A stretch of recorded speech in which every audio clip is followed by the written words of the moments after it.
serve it? Yes, because Jesus. Ha, there he is. Now what's he up to? I wonder how Jordan communicates with the outside world. Or maybe if there's even such a thing. If there is an outside world, then what is this one? I could perhaps find out on Jordan's computer. Hell if I know how to work that thing. Still. Tux! Cook serve. It's a big mistake.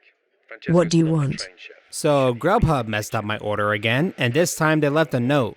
What does it say? Well, let's see. Charming. He's Dear Jordan, I don't appreciate the way you describe Sonic Unleashed in your latest videos. I think you're purposely trying to dislike the game for the purpose of being different and edgy. P.S. Your taco salad was delicious. Go eat your own poop instead, you angsty piss weasel. Now I don't want to play Sonic Unleashed even more. Sounds like you got an admirer. But anyway, I called the restaurant up and they said they'll have the order ready for me when I get there. But do you want me to order you anything? No thanks, I'm... another 3. Wait. Jordan's computer is on the other side of that curtain. I can at least try to work it. At the very least, buy myself some time. Actually, yes please. I'd like one double whammy with a milkshake. Also, can you add a sliced sweet potato cream cheese pie to that order? What? Dude, that's gonna take them 30 minutes to bake. I don't want to sit around for that long. Run it. Overall, the most amazing. Okay, fine, I'll give you your pie. I can at least order a milkshake for myself. In the short period of time I've been in here today, I've come. Alrighty, you know the drill. The TV is yours, don't mess with anything in the kitchen, and if I'm not back in 2 hours, leave the apartment and avenge my death. Alrighty, see you later, buddy. Consistency, the freshness of See you in a bit. keeping it seasonal, and the individual flair of the chef.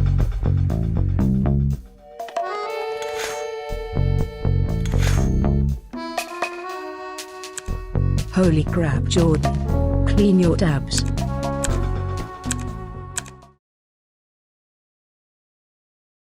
This one seems suspicious.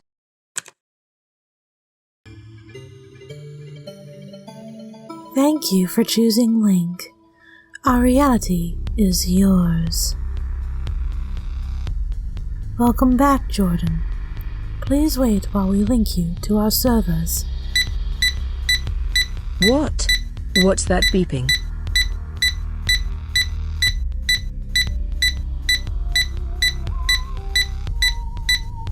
Is this the link? Link successful. Please enjoy a variety of realities to chat with. Contacts. This person, RetroWolf, is outside of your realm. It'll take a few minutes to contact this person.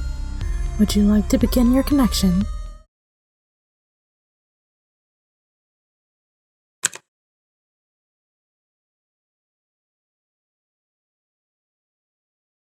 And that, folks, is why you don't shove video games up your ass. Yes, I know this is probably one of the weirdest videos I've ever done, but I had to do this public service announcement because it's really becoming a problem out there. But as always, if you enjoyed this video, hit that like button, subscribe if you're new to the channel, and folks, keep playing games and having a good time, and I will see you all in the next one. Later. Whew, man, that video was really hard to film. It's really hard to talk about shoving video games up one's ass, but you know, somebody had to do it. Oh man, I cannot believe I just made a video about shoving games up your ass. This is a new low for me. Hope it's worth it. Hope it's worth it. But you know, creativity has no limits. Sometimes you've got to gotta go out there a little bit. Alright. Time to edit this video. Oh man, it's gonna take me several hours to edit this. Okay. You know what? I'm kinda hungry. I need to shove some food in my stupid face. So I think I'll edit in the morning. Yeah, it's been a long day. I need some food.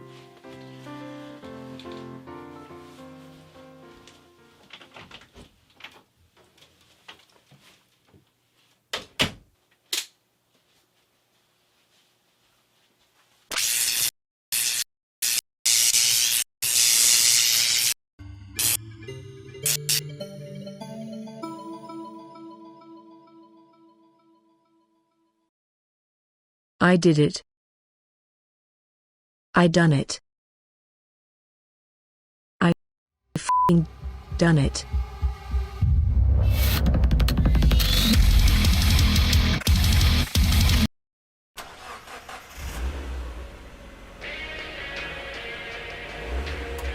Wait, did he say cream potato or sweet potato?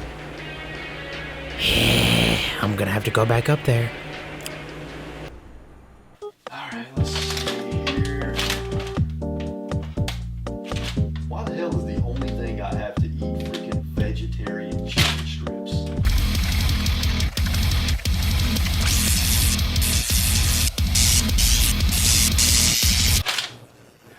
Alright. What the hell was that?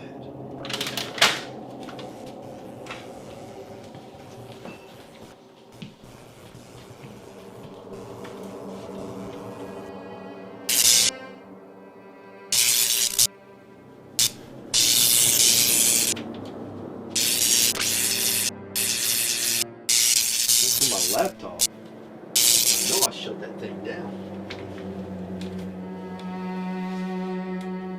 Hello, RetroWolf. You have an incoming call.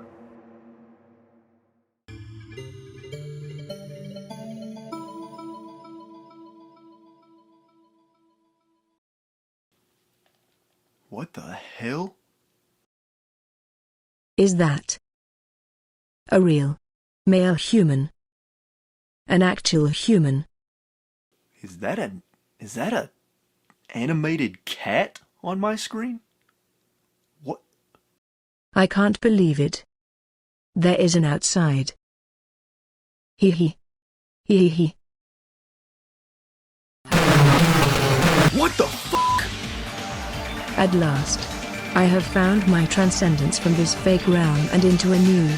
You will be my vessel into your mortal coil, as I will risk anything to possibly even catch a dose of real oxygen. I don't care what I have to do.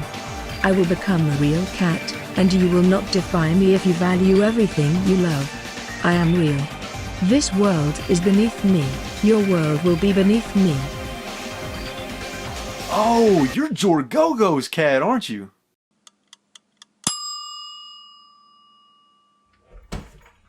Yo, Tux, I forgot what you want. Hey, where are you? JorGoGo? Is that you? Yeah, that's me.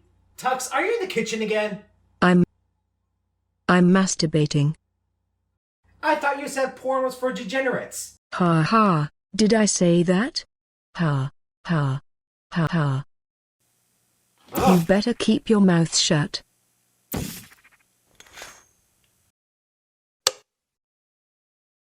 What's going on here? Your link thing, whatever you call it, was left on, so I tried to turn it off while you were gone.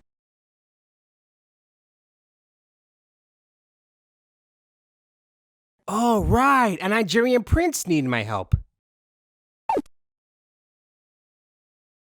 How much money did you Not give him? important. Move over, I'll turn it off for you. Well, first off, who are you talking to? Yo, it's RetroWolf, my buddy. What brings you here? Oh, hey, JorGoGo. I thought that you wanted to film a collaboration. Well, now that you mention it, I was about to play Ty the Tasmanian Tiger that just came out for the Switch. This was going to be my next episode, but while you're here, do you want to take a look at this HD version of a classic together? Dude, that sounds awesome. How about I hop on over there? Alrighty, just sit right there and I'll bring you over in just a second.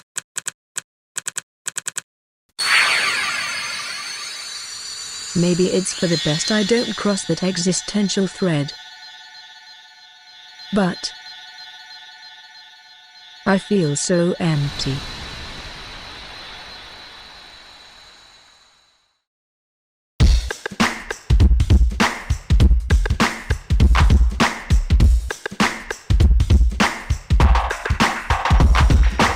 Ty the Tasmanian Tiger was released back in 2002 for the PlayStation 2, Xbox, and GameCube. The game was published by EA Games, you know, back when they weren't total pieces of shit, and was developed by Chrome Studios. Now, the Ty series is what they're best known for, but they also worked on the Spyro remake. Yeah, not this one, but yeah, we're off to a great start, aren't we? Now, before I head any further, again, this game was released in 2002, and when you look at Ty, what do you see? Edge? Sharp teeth? Prepubescent angst? You know what that means. Yup, that's right, the late Mascot Wars, and Ty was definitely a contender, alongside Jak and Daxter, Scalar, Blinks, Gex, Sly Cooper. I could keep on going, god, there's so many. And that was actually the whole marketing gimmick with Ty, being super edgy, hip with the kids, and way past cool! Mario, Sonic, prepare for war, Blinks is here! Oh my god, they actually went with that. Hecky, Ty had his own commercial where he literally crippled Spyro, Crash, and Sonic top to bottom beyond repair. And he's just casually walking into the hospital room being all like, "I'll do it again." You sadistic freak. Too bad this didn't age well. Well, a bit more elaboration on that. Ty the Tasmanian Tiger was definitely alright. It didn't stand out. It wasn't bad either, it was just passable. It was a better experience with a younger crowd, but it was also recommended for adults and teens who enjoyed platforming collectathons. But you also get people like Kaiser Huang, sorry if I butchered your name, and Jeremy Dunham from IGN calling this a Crash Bandicoot clone through and through. And now that you mention it, I can totally see it now. I smell a lawsuit 18 years too late. All in all, it was just an average game despite the mixed reception. I mean, it got 2 sequels, 3 if you're stretching it, so they definitely brought home the bacon somehow. And they also went on to develop other games like Star Wars The Force Unleashed. Well, this one, not the one you're thinking of. CNET, Box Office Smash, Blade Kitten, Full House Poker, Hellboy. Look, they made games, okay? Let me just cut in for just a second here if you don't mind, dude. Let's not forget that Ty the Tasmanian Tiger HD was initially released on Steam back on December 12th, 2016. And then it came to Kickstarter back in 2019 for the console versions, that being the Switch, PS4, and Xbox One. And the newly released Switch version is the one we're going to be looking at today. I mean, for all we know, the PS4 and the Xbox versions will probably look prettier, but either way, Ty is Ty, we don't care. So without further ado, shall we get down and funky with Ty the Tasmanian Tiger? I think we shall. Ain't nothing like a phone gimme! The story sets off with Ty running around a forest pulling some Sonic CD garbage. This is the early 2000s, yo. You gotta stretch your stuff. I gotcha! Okay, Ty, I'm it. Catch me if you can! Jeez, Ty, if all that was for a game of tag, no wonder you only have one friend. No one wants to play with you. Don't move, mate. I'll get help. He just said, don't move, you fur ick pit! And now we are exposed to what seems like the heathen gods of Tiger Jesus. No, really, jokes aside, who are you? So this dude named Nandu Gilly tells us that our family, or whole race, I can't remember, were up against Dr. Eggman, Boss Cass years ago to protect 5 talismans. The Mystic Talismans? These? They look more like Sonic Chew medallions to me. I also want to appreciate, for a mascot attempt, I like how Boss Cass has a motive to conquer the world. Essentially, his race came first and he views the tigers as intruders to his homeland. I don't know why it's bothering you so much. I mean, no one said you can't live here, but here you are being a flat-out Oh, it's a racist metaphor.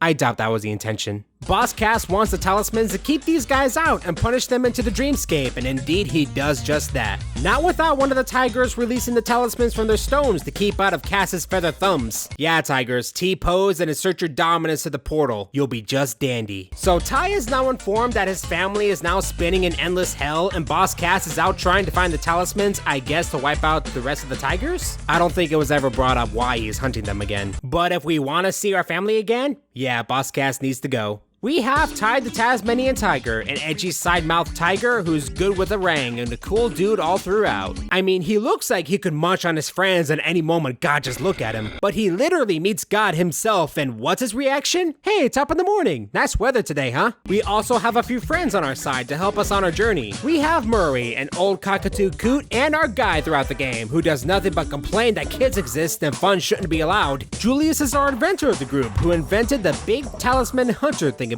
that, with the power of the Thunder Eggs, the game's main collectibles, hunts down the talismans for us. Now there's more allies you meet all throughout the game who you gotta do favors for in exchange for Thunder Eggs, and their significance is nothing more. I can't even remember their names. And do I care? No, not really. Maybe I can help. After all, who knows Tasmanian tigers better than me? He loves shopping at Spencer's, he hates preppy girls, he loves blood on the dance floor, this is my tile C, please don't steal, roar, ooh ooh. I mean, for the character he is, I just wish his voice was a little deeper. He sounds like a 14-year-old was given the role of Master Chief in the next Halo game. It's not terrible, it's just a personal preference. It's our job to take back the talismans while putting Boss Cass in his place and save the entire Tasmanian tiger race from extinction. Unlike in real life. It's a pretty basic platformer story, but for some reason, it's one of the few stories that has me intrigued. And it's most likely because of Boss Cass's motive. I'm not justifying his villainy, but the average platformer villain is evil just for the sake of, you know, being evil. While Cass wants the tigers out of this world because they became the dominant race and he wants the royalty back. He's talking as if the tigers have done dirty in the past before, and it makes me think. Are the tigers as innocent as they're portrayed to be? Are they the real villains? And what exactly is the comment that Cass talked about? I'm pretty sure the answers lie somewhere in the other games, but it seems like the game is building up some decent lore already. They didn't have to be this extra, and I really appreciate it. Oh, I love old school 3D platformers, and I really miss the days of the Nintendo 64 and GameCube when 3D platformers were in their prime. It is so much fun navigating large 3D environments, collecting whatchamacallits, wizards, doodads, and all the other objects you hunt down in these cool collectathon quests. There are many very well-known 3D platformers from that era, with some being more well-known than others. Ty the Tasmanian Tiger is one that I consider to be sort of a hidden gem of a 3D platformer, and spoilers, I think it's a really solid game. Like most 3D platformers of that era, the gameplay loop revolves around you exploring a large main hub world while playing smaller locations in an effort to complete various goals and gather all those sweet, succulent, sexy collectibles so that you can access further locations, all in an effort to defeat the villain at the end. Ty the Tasmanian Tiger has just the right amount of objects to find in each level without overwhelming the player. The main goal, of course, is to collect the 5 mystic talismans which you acquire after boss fights, but in order to progress through the game and access further levels on your way to the final battle, your main collectible is the Thunder Egg. Think of Thunder Eggs like the stars in Mario 64 or the Jiggies in Banjo-Kazooie, except unlike Mario 64, when you collect a Thunder Egg in Ty, you do not get kicked out of the level, you just keep going, which I really appreciate. Each level contains 300 opals and 5 bilbies, each of which reward you with a Thunder Egg. I wonder what the bilbies see when you do that. Oh, Ty, I can't believe it! You're here to... In addition to Thunder Eggs, opals, and bilbies, each level contains 10 golden cogs which are used to unlock additional boomerangs, and each level contains hidden translucent blocks to find which contain unlockable art. Finally, the hub world contains 25 rainbow scales which will unlock an additional health bar when you find them all. The hub world is okay. It's sort of a large canyon, but to be honest, besides a few extra lives and the 25 rainbow scales, it feels pretty damn empty and leaves a little bit to be desired. This is not the case with the actual levels, however. Among the 9 collectathon levels, 4 boss fight levels, and 2 more linear levels with no collectibles, there's a decent amount of variety in both level theme and gameplay mechanics, although I'll admit a few of the levels do feel pretty similar to one another. You have your water-based levels, your snow levels, your wooded levels, and one of my favorites, the Outback Safari level. In each level you have 8 Thunder Eggs to collect, 2 of which, as I mentioned earlier, require you to find 300 opals and all 5 bilbies, And there is one Thunder Egg at each level that is either a race of some kind or a time attack course to navigate. The other 5 Thunder Eggs in each level could be any number of tasks, such as catching a f***ing turkey that stole a Thunder Egg, escorting a stupid NPC through a dark and scary level to his home, tracking down a lost pirate's treasure, or one of my favorites, following Lenny the Lyrebird through a level, but every time he gives you instructions, you have to do the opposite of what he tells you. I found this level to be pretty entertaining, although a few times I wanted to choke the shit out of that Lyrebird. PETA, please don't come after me. There's a decent bit of variety in these Thunder Egg missions, and then you have the Outback Safari, which, as I stated earlier, is one of my favorite levels. The entire level you're riding a giant bull just smashing the shit out of everything in your path, and it is an absolute blast. The boss fights are honestly pretty forgettable though. They're all quite different from each other. Some require straight up fighting with your boomerang and some are more puzzle based, but none of them are really all that challenging and they just don't really stand out all that much. For me, where Ty the Tasmanian Tiger really shines are the Boomerangs, dude. There are 12 different boomerangs to collect and they are all so freaking cool. You start out the game with just a regular boomerang and soon you find a second one so that you can throw 2 back to back. Then you have the Aqua Ring, which is a boomerang that works underwater. Don't ask me how that works. 3 different elemental boomerangs being the Flame, Frost, and Zap. Must certainly be a Zappy-Rang! Ah, sweet as! Ty, please, this is a 3+. Sweet as! All of which are effective in combat as well as used for some light puzzle solving, although I felt like they weren't utilized enough in the game, especially the Zapperang. The Zoomerang is sort of a sniper boomerang, which I pretty much didn't use at all. The Multi-Rang is a short-range boomerang where you can fire out several at a time. That was my boomerang of choice for a while. The Infrarang allows you to locate hidden objects. The Megarang homes in on enemies. The Kaboomerang explodes upon impact.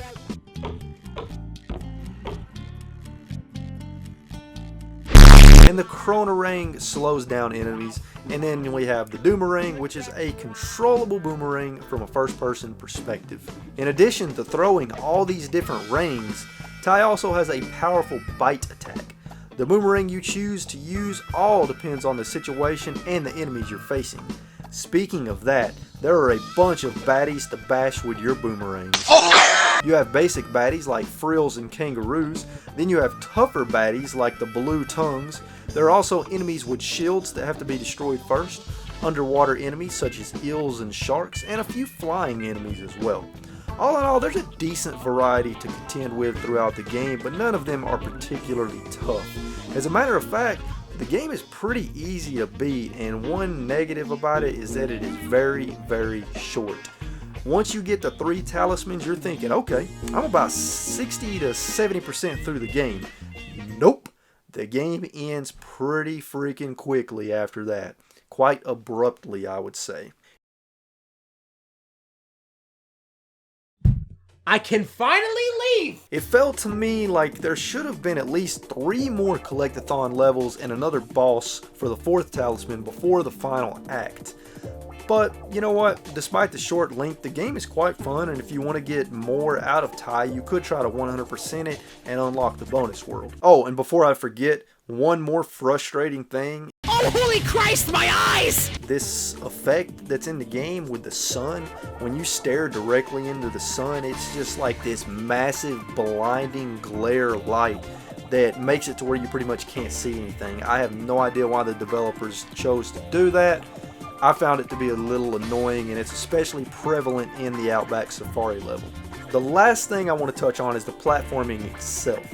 The platforming is fun and works relatively well, but there are some frustrating occasions where I know Ty should have grabbed an edge and didn't, or the camera freaked out.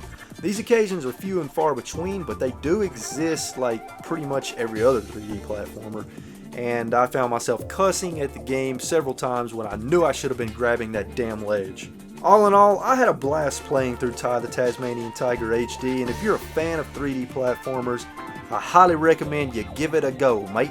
Now I hope you don't mind me butting in real quick, because this is one of my biggest complaints so far. I feel as if Chrome Studios missed a great opportunity to expand upon, and that's the Boomerang Mechanic. In the game itself, it works just like a standard weapon, just shoot in front of you and it comes right back no matter what. I high-key wish the game had more fun platforming that revolves around multiple moves you could do with the rangs. I mean, the game does have a glide feature, and it works as a double jump if you're quick about it. Just more little things like that is all I'm asking for. I even went out of my way to sketch out some ideas of what moves he could have, perhaps in a future game. The point being, I just wish you could do more than just throw them to defeat enemies. In addition, I only use the elemental rangs only when I absolutely had to. The frosty rang freezes enemies, but it does little to no damage. And the flamerang burns boxes for a couple seconds until it actually breaks them. And also, you earn the zappy rangs way later in the game, and I have no idea what they're for. It's mostly the techno rangs you're gonna be mostly using. It goes from, oh yeah, I could get used to this. Then it goes to, oh wow, this is dandy. And then finally to, in the name of the Lord, I'll see you in hell!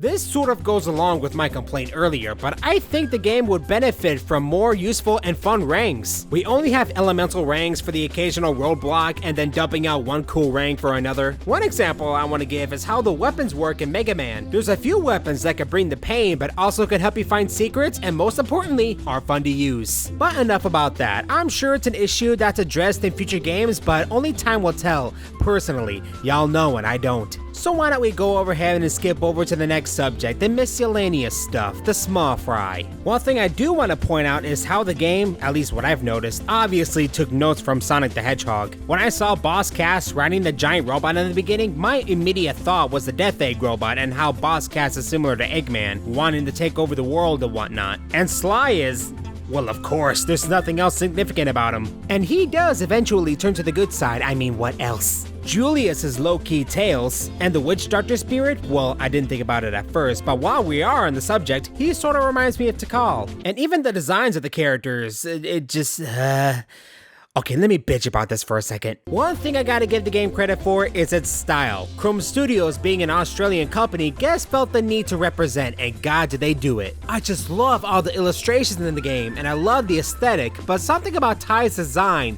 I don't hate it, nor do I love it. Ty just looks like he has his mouth full of food. Now when it comes to the music, I'm probably gonna get a lot of whack out of this. Out of the entire soundtrack, there's only 3 pieces I can think of that are a decent listen.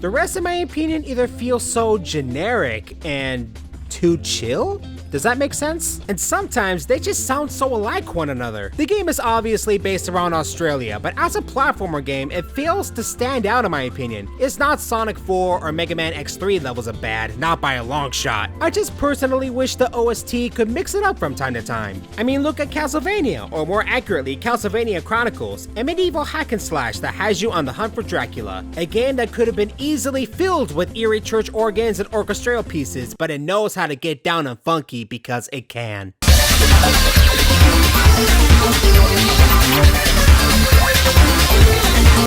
good! Or how about Megaman X? It sets the mood almost immediately. We ain't playing as our favorite blue baby boy anymore. We need HUD Jr. closed down.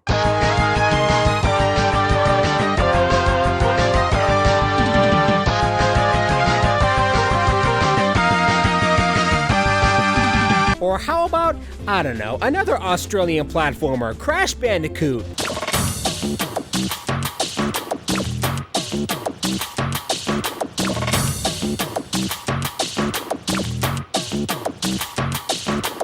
You get the idea, I hope. Maybe it's a personal preference speaking, but I just wish the OST was more memorable and upbeat. Now, before we go even further, I need y'all to keep this in mind. What we're looking at is an HD remaster of an old 2002 classic. So what we state what is in this version of the game and what's different between this and the old classic is really up to fair game. I mean, essentially by the end of the day, this isn't Final Fantasy VII levels of remake. Tai is still Tai. Now, personally, I would like to see what's different between the two and what's new. I have the original PS2 classic on my shelf and the disc seems fine, but it won't play anyway. This little black box has been nothing but trouble ever since I got it. But there are a couple of things that I noticed that weren't in the original, and I'm pretty sure this is one of them, but feel free to call me on if you want. But when switching boomerangs, you had to scroll through your selection with the D-pad, but the HD remaster gives you the boomerang wheel. Just get the X button to tap and use the analog stick to point to the ring you're craving. Just don't do what I did and forget that it's there. Trust me, switching through the boomerangs with the D-pad is very tedious.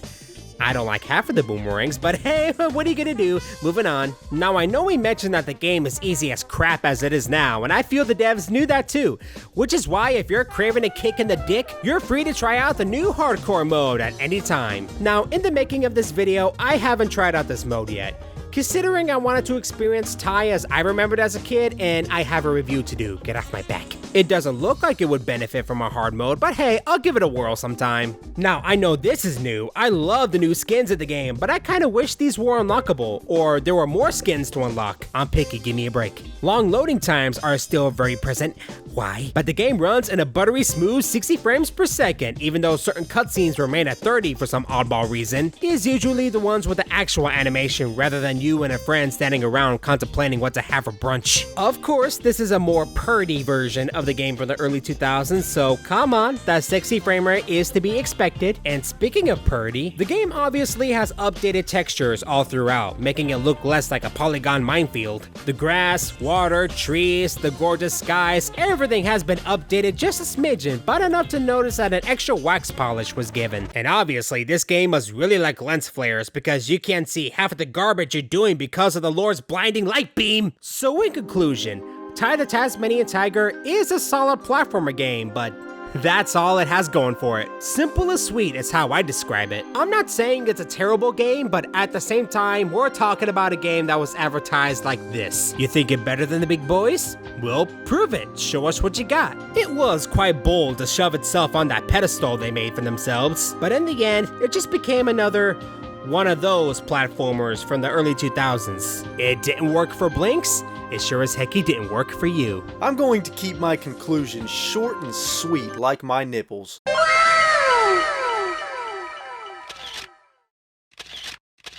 Wait, what? What? Hold on. Let's go ahead and cut that line out.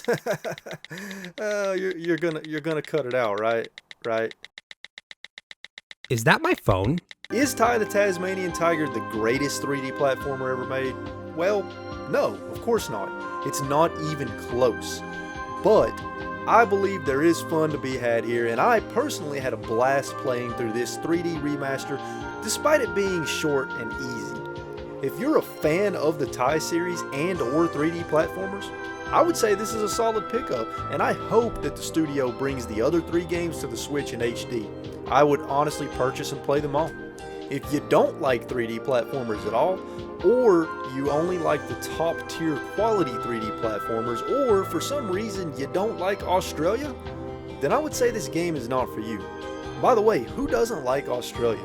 I mean, besides the fact that almost every creature on the continent can kill you, it is still a cool place, right? Back to you, JorGoGo. But you know what? I'm kinda glad this game came back around. It's obviously not some kind of intense high-action game even with the hardcore mode on, but to me personally, it's more of a game you can just take it slow, talk to the local folk, explore the levels, and just chill. And with that in mind, I enjoyed the game and the music a lot more. The franchise obviously has a fan base, and that's what I believe why the Tiger is still around. I would love to see Tai come back in a brand new game someday.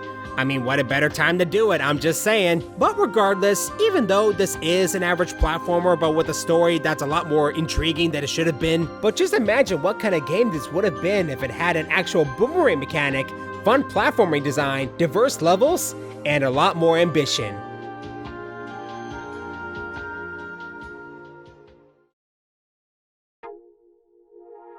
Well, that was our good old-fashioned hot take. Our game take.